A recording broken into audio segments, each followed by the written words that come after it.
Hello everyone. I know I'm excited as you are to find out what today's video is all about. So this is the new Sony Xperia 1 Mark VI. I don't have this phone, but it was recently reviewed in Amateur Photographer magazine, which in their summary commented that its high price just didn't justify its often mediocre results from its built-in camera. And I think this sums up most smartphones of late. They seem to be trying to be more than what they are. They're just trying a bit too hard. They want to take over the world when they're not quite ready to. So I, like most people, own a smartphone, and I currently have the iPhone 13 Pro. And I use this camera in this phone a lot. I've taken thousands of photos with this camera. I also shoot loads of videos with this phone, and many of my vlogs are made with video captured using this phone. Why? Because it's convenient.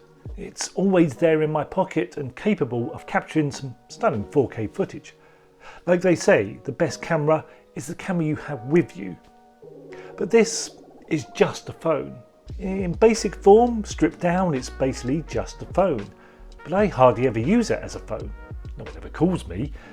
To me, it's more of a mobile internet device, and I'm sure it's that for many people. It's for accessing the internet on the move, be that social media or regular web pages. For communication, for me, it's more about messaging or texting.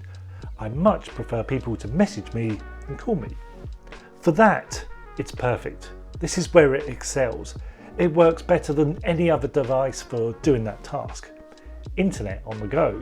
And from my phone, or your phone, you can check out my E6 subscription. You see what I did there? Videos, e-guides, podcasts and more. It's all there in my subscription package. And whilst you're on my website, you can look up the new dates for my city workshops. There's new dates for group workshops in both London and Manchester. And if you can't get to one of those in person, then I have an online photography course which offers a course for all skill levels. But if you just want to be inspired and pick up a few new tips, then check out my range of ebooks. Use your smartphone or even your computer and check out all this content at craigrobertsphotography.co.uk. Link in the description below.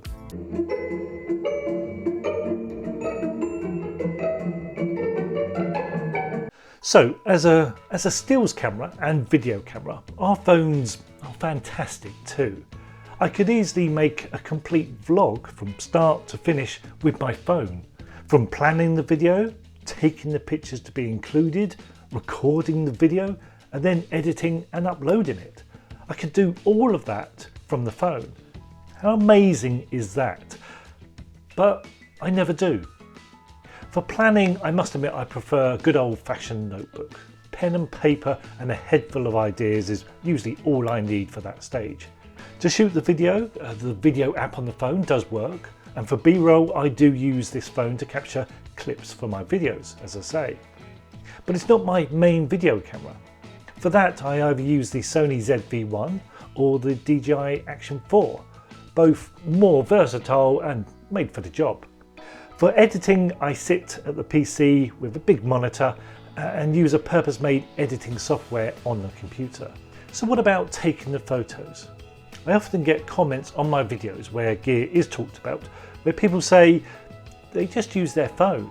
It's more than capable. These comments often come up when I mention the small Ricoh GR3 cameras. And they are right. There are not many photos I can't take with this iPhone instead of, say, the Ricoh, or even the X-T5 or the X Pro 2. So why don't I just use my phone? Why don't we just sell all our cameras and just use our phones instead? I'm sure that's what the phone manufacturers want us to do. I think that's what they're trying to make us do, especially with all the new features they add to each new model. This is the future, right?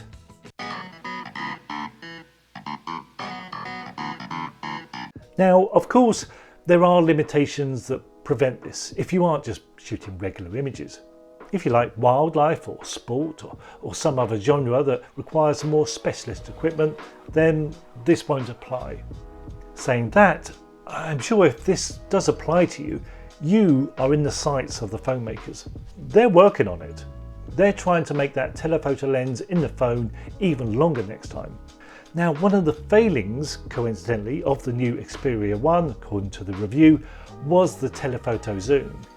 It's an 85 to 170mm equivalent focal length, but sadly its results, it seems, were smudgy at the telephoto end, and no better than using a digital zoom on the rival phone. But next time, just wait for version 7 of this phone. You'll see.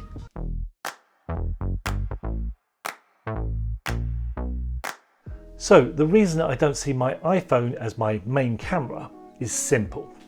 It's the experience.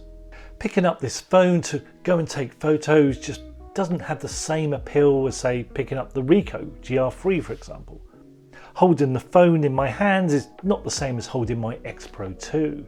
Knowing I have a camera that is ready for anything that I throw at it just isn't something that I feel with the iPhone as it is with the Fuji X-T5. And no app on my phone gives me the look, the pseudo look or experience of loading a roll of Ilford HP5 in my Nikon FM2 and shooting pictures on this film. An iPhone can't give me that experience, and even a Fuji camera with a recipe can't give me that look.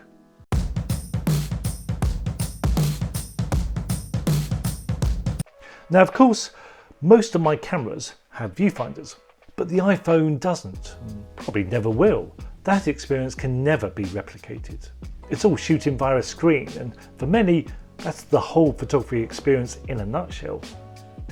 Now, of course, my Ricohs don't have viewfinders either, and yes, probably their weakest missing feature. Or is that their strongest missing feature?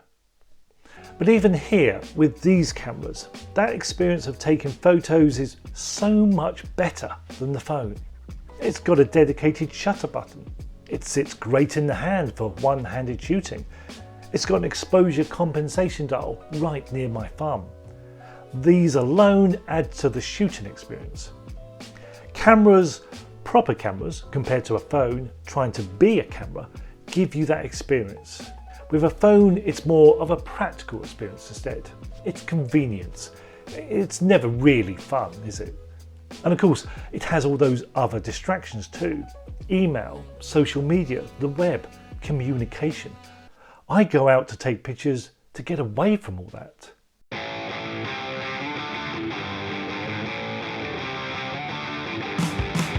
So all those YouTube videos where you see a photographer go out with a smartphone to see if they can take pro landscape images with it. Well, of course they can. Of course it will do the job. But I bet that is the one and only time they do this. They use a smartphone for that one video and never again. They prove a point I don't think even needs proving. We all know phones are capable, but given a choice, I know what tool I would pick up for my next photo shoot. So will phones change in the future to get over this issue? Well, phones have got bigger over the years. Manufacturers seem to refuse to make them thicker, however, to enable a bigger battery, but screens are getting bigger. And you can buy add-on grips and triggers for a camera-like experience, but I've never found one that gives the phone enough of this to rival a proper camera. Phones may have sent most compact cameras to their grave, but the Ricoh GR3 carries on and remains undefeated in this class, and will never be defeated in my opinion. And therefore I don't see phones killing off our mirrorless cameras anytime soon either. Quality may improve, features may improve, but you just can't replicate the experience and enjoyment of using a proper camera, I don't think. If all I had was a phone and nothing else to take pictures, I think I would soon get bored and take up golf instead. And I hate golf. So I know I won't be buying the new Sony Xperia 1. I will upgrade my iPhone eventually, probably for a longer battery life and perhaps a faster on-screen experience, but not necessarily for its camera capabilities. A phone is convenient, but the experience of using it is a bit faceless, bland, and in a way disconnected, or too connected in some ways. A proper camera almost becomes an extension of you when you use it, and a smartphone just doesn't have that ability.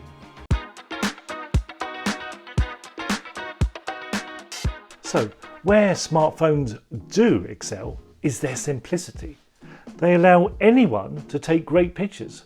They allow the user to bypass all the complications of shutter speed, apertures and ISO, and understanding white balance even, and just take photos, take pictures. With a phone, composition is key then, and for many, that's all they need. For those that just want to take great photos, a phone is ideal. And here it is convenience, simplicity, and getting a great picture that outweighs any experience. So enjoy your photography that way if you want. And that's when I grab for the phone. When experience isn't an issue or a priority, that's when a smartphone wins. So Apple, just concentrate on that. Sony, just apply that more next time. Here you knock it out of the park against Fuji, Canon or Nikon, but maybe not Ricoh though. I'll see you next time.